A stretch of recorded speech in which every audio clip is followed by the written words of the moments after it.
Hey everyone, I just wanted to do an update video since I haven't done one in a while. I saw my Lyme doctor in November. He ran a lot of blood work and put me on a more aggressive treatment. I was on doxycycline for about 5 months, and I was feeling a lot better once I finished that, and then I went to see him again, and he put me on this new treatment, and since I started I've basically been feeling like shit. It is really aggressive though. I'm on, it's like 1,000 milligrams of Septin, and then, oh, it's right here. And then I'm on 500 milligrams of Zithromax a day. I'm also on Plaquenil for like inflammation, and I'm on nystatin for yeast because I have that now. Yay! Which I expected, I guess, because that long of antibiotics, that will happen. So I have it in my gut, and which sucks, it's really hard to get rid of. Anyway, I tested positive for Rocky Mountain spotted fever, which isn't really surprising. It's just another co-infection, and I was like borderline for Bartonella, so he said that the Rocky Mountain was already treated with the doxy that I was on for 5 months. This new treatment is, I still have full bottles that I just got recently. I haven't been doing too well with keeping up with it. I'll go off for a week and go on for like a month. It's just really hard because I'm always in pain. I'm like always herxing basically. And I've decided that I'm going to stop the antibiotics altogether because of the yeast, and because in April it will be a year. And that's a really long time to be on antibiotics, and I need a break. I'm sure all you people out there with Lyme understand, because you have to take breaks too. But I don't know if I'm going to go back on antibiotics again. They worked, especially the doxycycline. It worked a lot. It helped a lot. Like, before I was taking it, I was so sick. I was twitching, and I mean, the pain was outrageous, like, all the time. And I actually got really scared a couple times. But I don't know. I'm just going to stay off it for at least a few months and see what happens. I might, if I want to continue treating the Lyme, I might just go the herbal route. I don't really know much about like the Cowden and the cat's claw. I mean, I can do some research, but that's probably what I'm going to do. I'm just going to keep taking my probiotics and my supplements for now. And I'm going to keep taking the Plaquenil also because it's good for inflammation, and the nystatin because I still have yeast. Let's see.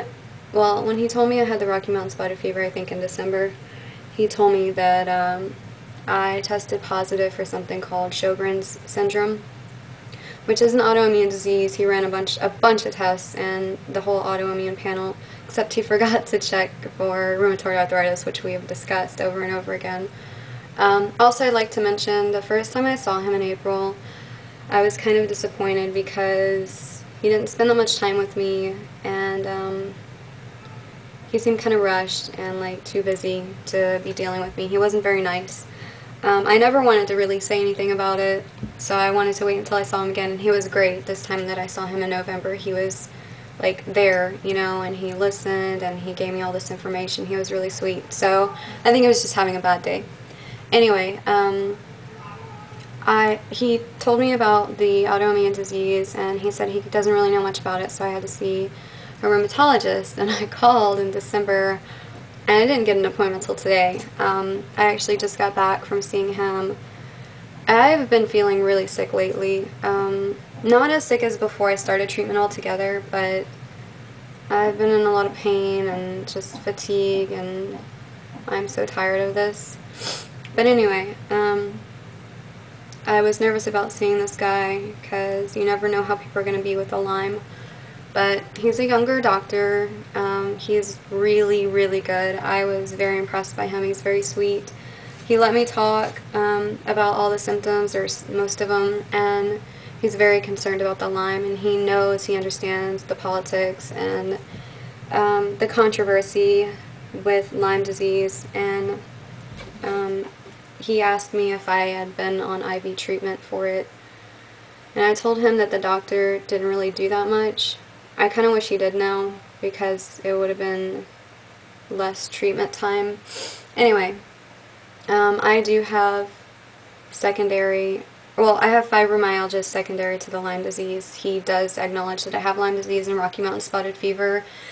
He doesn't really think much of the Bartonella, which I don't either, because I mean, in the range of the testing, it's like 1 to 1,000 or something. I had like 400 or something. It wasn't even, it's not, it doesn't matter to me anyway. But anyway, he was really cool about the Lyme, and he wants to put me on something called Savella, which is a treatment for fibromyalgia. You know what? I mean, I know, even I said, I know that fibromyalgia doesn't come on its own. There's a cause for it, and I know my cause is Lyme disease. So I've known for a while that I would most likely get a diagnosis of fibromyalgia eventually because of my widespread pain, and that being my main symptom.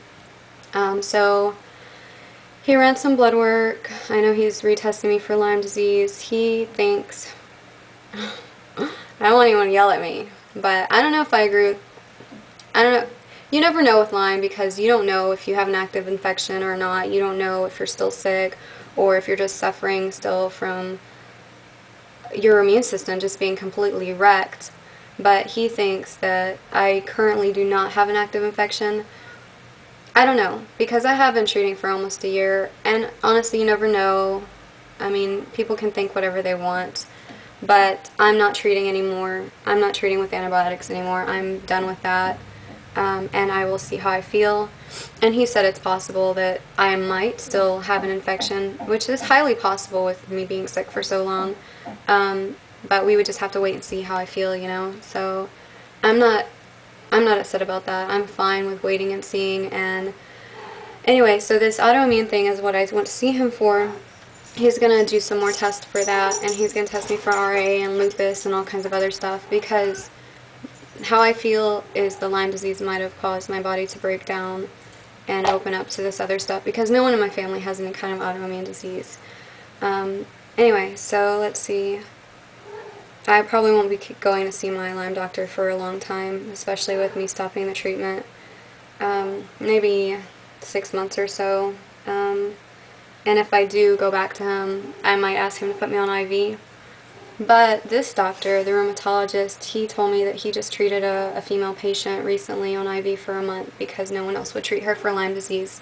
And that's really sad. And I told him that my doctor is not an IDSA doctor, thank God. I mean, there's no way he would have been treating me for this long.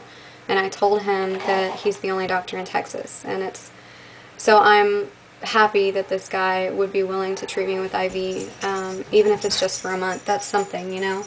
So I'm really looking forward to continuing to see him. He seems like a great doctor. I'm actually going back at the end of the month to see him. And I'd like to mention that I have a problem with one of my eyes, my left eye, for about 8 months. I've had something in it. It's like a squiggly something black in my eye, and it's always there. And for some reason I haven't gone to the doctor yet, but I did set an appointment with a specialist on Monday, or not Monday, on the 29th also, the same day as my rheumatologist. So hopefully they'll see what the hell is going on in my eye. He thinks there's something behind my retina, which could be associated with if I have this Sjogren's syndrome. And also the Sjogren's would, it goes along with almost all the symptoms I have of the Lyme and like the rashes that I get. But anyway, I guess that's about it. I just wanted to do a little update. And that is all. And I'll probably do another one after I see him again and after I see the eye doctor. Alright, bye.